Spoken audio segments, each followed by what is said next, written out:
안녕하세요. 오랜만에 댓글에 질문이 달렸더라고요. 6.25 전쟁에 대해서 한국 와서 북한이 6.25 전쟁을 남침을 했다는 사실을 한국 와서 알았다고 했는데 그에 대해서 구체적으로 알려줄 수 있는지, 그리고 북한 장교들은 6.25 전쟁에 대해서 어떻게 교육을 하는지, 제가 어떻게 돼서 한국 와서 6.25 전쟁 문제를 한국 와서 제가 얼마나 그 6.25 전쟁 문제 때문에 거진 또라이 짓을 했는지, 네, 제가 그 전철을 좀 구체적으로 좀 많이 밝히겠습니다. 저는 북한군 장교였고 학교 17살 졸업하자마자 북한 군에 들어가서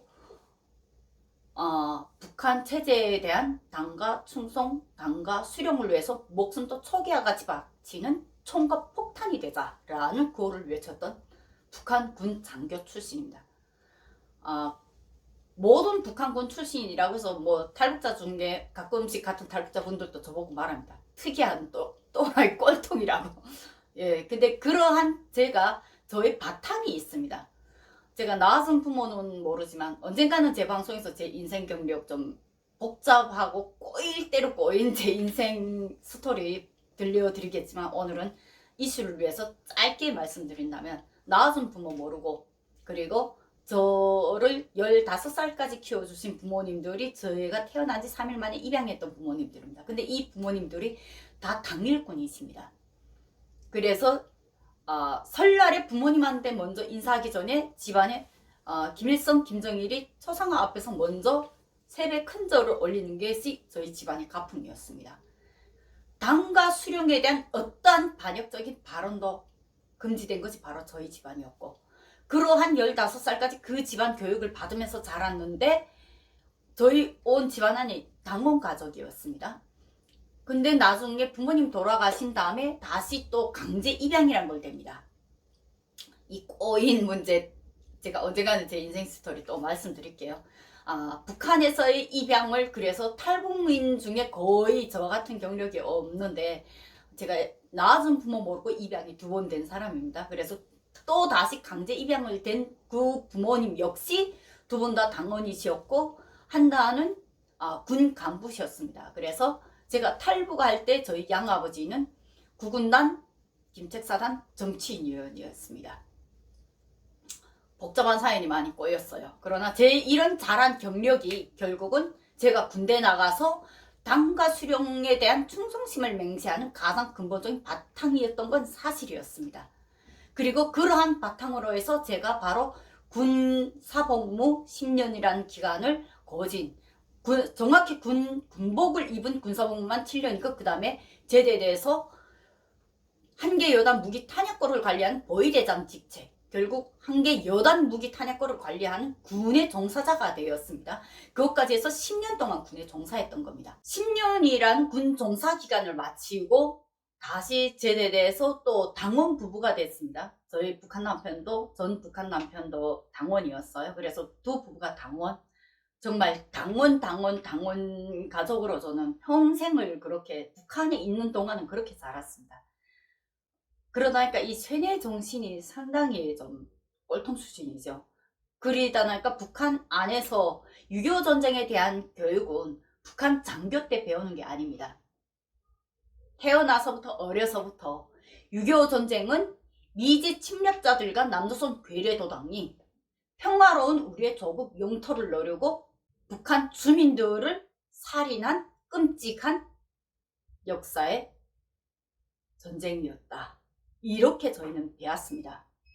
그런 교육을 어려서부터 당원 가족 집안에서 배우고 자랐습니다. 저는 그것이 이제는 성인이 돼서 결혼 생활에서도, 저희 시집도, 북한의 시집도 당원 가족이었어요. 그리고 시아버지, 시할아버지 때부터 다 오랜 거진 꼴통 빨갱이 집안이었더라고요. 그러한 가족 풍경이 있습니다. 그러한 가정 풍경에 나부터 그렇게 자랐고, 시집도 그렇게 갔고, 탈북하기 전까지도. 탈북을 왜 했는지는 나중에 말씀드릴게요. 이런 꼴통인 제가 탈북할 수밖에 없었던 그 결정적인 계기가 또 따로 있었습니다. 그래서 어쨌든 저는 탈북할 때 북한 정권에 대한 반항보다도 어쩔 수 없는 운명의 기로에 놓여서 저는 탈북하게 된 케이스입니다. 탈북한 탈북민들이 다양한 케이스가 많아요. 북한 장교 때 6.25 전쟁의 교육을 받는다는 거는 그거는 좀 잘못 알고 계시는 것 같고요. 6.25 전쟁의 교육은 어려서 유치원 때부터 학교 들어가서 중학교, 고등학교, 초등학교부터 체계적으로 가장 기본적으로 배웁니다. 한국 가서 안보 강의를 다닐 때 맨 처음에는 학교 강의를 제가 먼저 다녔어요. 공무원들이나 이런 성인 강의를 다니기 전에. 근데 그때 저를 가장 충격했던 게 한국의 학생들은 6.25 전쟁이 몇 년도에 일어난지를 모른다는 겁니다. 특히 요일도 모른다는 겁니다. 그러니까 그것이 저한테는 상상이 안 되는 일이었거든요. 북한은 6.25 전쟁 교육 자체를 1950년 6월 25일 일요일 반드시 가르칩니다. 이것만은 반드시 가르칩니다. 시험 문제 이게 반드시 나옵니다. 해마다 나와요. 이점 먹으라 할 때 이점 안 먹습니다. 기억력이 남보다 좋은 게 아닙니다. 기억력이 나빠도 국정원에서 탈북민을 테스트할 때 쓰는 방법이라고 들었어요. 조선족하고 탈북민을 가려볼 때 북한 안에서 들었습니다. 자는 거 갑자기 깨워서 야 김일성 생일 언제야?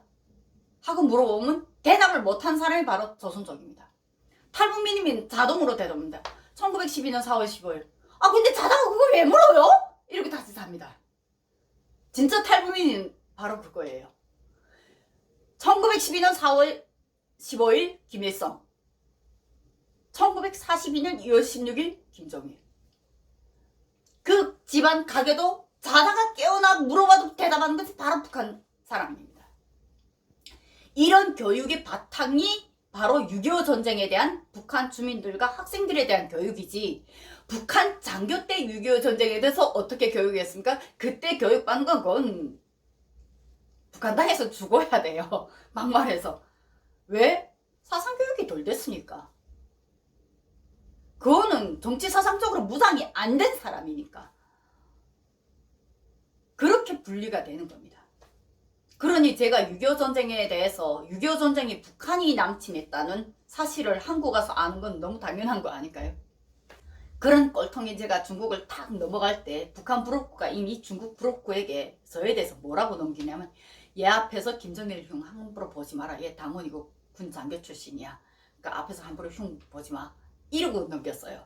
아 그러냐고. 그리고 그냥 넘겼습니다. 사실은. 그러다가 TV를 보다가 갑자기 한다는 소리가, 김정일이 지 앞에 묻은 밥알도 건사 못하는 게 언제 뭐 인민을 먹여 살리니 지랄하고 자빠졌는데, 이 말을 제일 처음에 저한테. 제가 너무 충격이 빠져서 입을 하보려고 말을 못했습니다. 이러고 쳐다보니까 그러니까 그 순간에 저도 모르고 주먹을 부러지었거든요. 그 부록구 2명 중에 1명이 조선족 남자고 1명은 탈북자 여자였습니다. 1990년대 초반인가 중반인가 그때 이미 탈북했던 사람이었더라고요. 저는 2006년 탈북했으니까 저보다 탈북을 10년 전에 먼저 한 사람이겠죠. 그때 그 여자가 그러더라. 야, 얘 앞에서 아무 말이나 하지 말라니까. 웬만해서 그거 비우 건드리지 마, 말하지 마. 이러면서 아 됐어, 오른쪽 하고 넘어가. 원래 그래. 얘 중국애잖아. 이러고 나한테 탁 넘기더라고. 그래서 일단 넘어갔어요. 중국집에 가서 벌어진 사건입니다. TV로 이제는 김정일이 나오니까 중국 그 남자가 TV를 가리키면서 이렇게 말하는 거예요. 야, 님은 찐정일 출래야. 님은 찐정일 출래야. 이게 중국말로 너네 김정일이 나왔다. 이걸 손가락질을 하더라고요.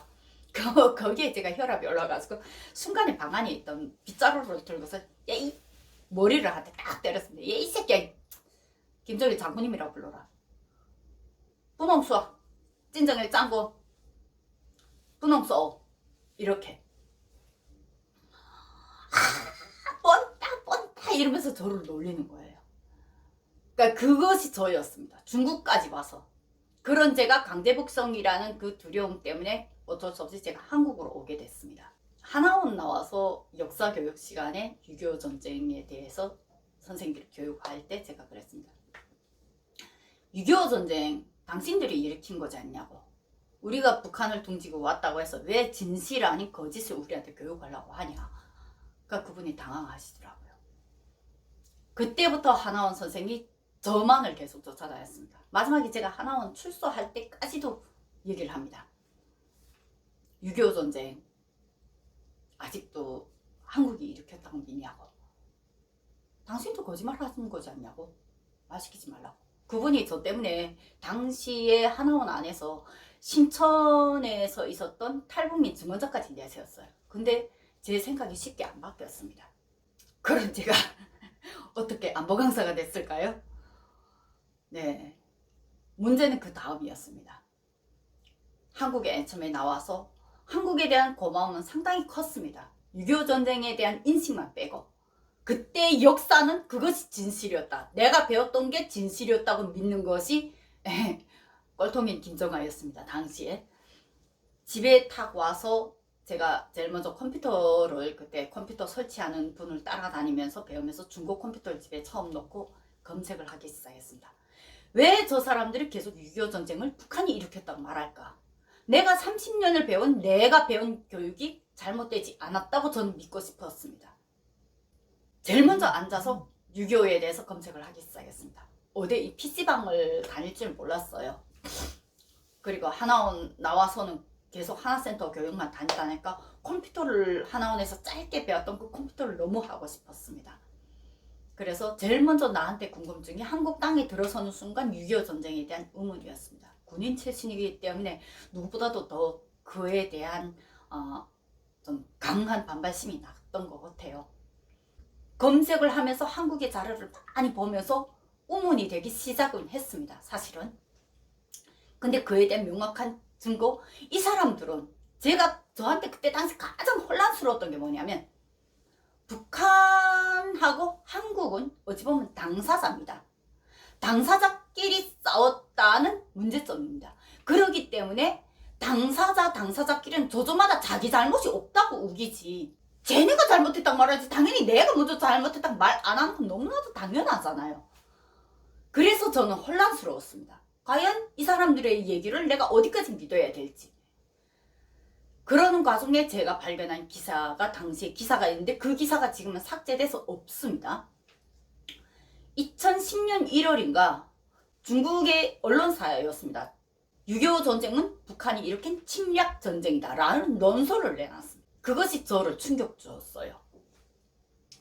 그 기사를 보니까 6.25 전쟁은 북한이 일으킨 침략 전쟁이었다라고 중국에서 논설을 내놨습니다. 그 내용이 무엇이든 간에 그 제목에 제가 가장 충격을 받았고 그 기사를 내놓은 것이 바로 중국이었다는 것을 제가 가장 충격을 받았던 일이었어요. 중국은 6.25 전쟁 당시에 북한을 도왔고 그러한 중국의 희생, 중국은 우리의 의형제며 중국의 희생을 우리 인민은 잊으면 안 된다 라는 교육을 당시 저는 받았습니다. 중국 지원군이 당시에 북한에 들어와서 싸웠다가 그 희생됐던 희생 동상을 제 고향이 청진시 신안구역입니다. 청진항 바로 앞에 저희 집입니다. 청진항 그 왼쪽으로 신진 쪽으로 쭉 내려가다 보면 고말산이라는 야산이 있습니다.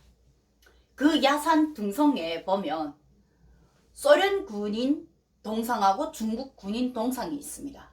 6.25 전쟁 때 되면 항상 제가 당시 해안인민학교 다녔거든요. 저희 해안인민학교에서는 6.25 날이면 무조건 거길로 등산을 갑니다. 그리고 6.25 날에 그 동상들을 보고 꽃다발 증정하고 그 앞에서 6.25 전쟁에 대한 미제 침략자 물러가라. 예, 남조선 괴뢰도당 타도하라. 그리고 중국과 소련의 이러한 피 흘린 역사, 그런 지원을 우리가 잊으면 안 된다 라는 교육을 저희는 받았습니다. 그리고 도시락 싸간 걸 고말산에서 그 동해바다를 보면서 우리는 도시락을 먹고 그 산에서 뛰어놀다가 내려오는 것이 저희 어릴 적 인민학교 시절의 교육이었습니다. 그런 제가 갑자기 그 기사에서 다름 아닌 중국이 그런 기사를 냈어요. 그때야 제가 충격을 받기 시작했습니다. 그 진실을 제가 믿으려고 그 다음부터 애썼습니다. 중국은 바로 북한 편에서 6.25 전쟁을 싸웠던 사람이기 때문에 누구보다도 그들의 증언이 가장 저를 움직이는 결정적인 요인이었던 거죠. 더 자료를 찾아보니까 소련이 붕괴되면서 내놨던 자료 공개, 그거를 그 다음에 제가 또 찾아보게 된 겁니다. 그 기사를 본 제가 어땠을까요? 저 진짜 며칠 울었습니다. 저는 20대 청춘을 북한군에 다 바쳤습니다. 17살에 학생복을 벗고 군복을 입어서 그때부터 탈북을 해서 탈북할 때까지 제가 사복을 거의 못 입어봤어요. 경제 상황이 안 좋은 것도 있지만 시집가는 그날까지도 제가 군복을 입었고, 결혼하는 날 뭐 빌려온 한복 입어본 게 전부였고, 거진 사복을 못 입고 거진 군복을 많이 입고 다녔습니다. 나중에 탈북 딱 하기 전에 1년 좀 안 되게 장사하면서 사복을 한두 벌 처음으로 사 입어봤고요. 그만큼 내 청춘에는 북한 군복이 다 들어가 있습니다. 나는 그럼 뭘 위해서 싸웠는데요?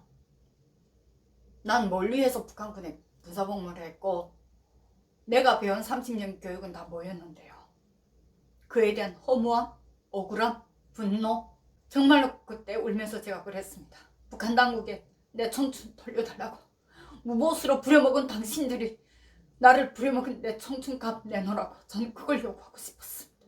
이것이 제가 6.25 전쟁에 대한 인식의 변화였습니다. 그 다음에 인권활동까지 뛰어들고 제가 안보 강의로까지 확실하게 돌아선 가장 큰 계기는 천안함, 연평도 그 사건들이었습니다. 제가 대한민국 입국한 이후에 벌어진 바로 그 사건들. 북한의 만행에 대해서 그때 당시에 천안함, 연평도 사격 그 사건을 겪었을 때 제가 죄 짓는 것 같더라고요.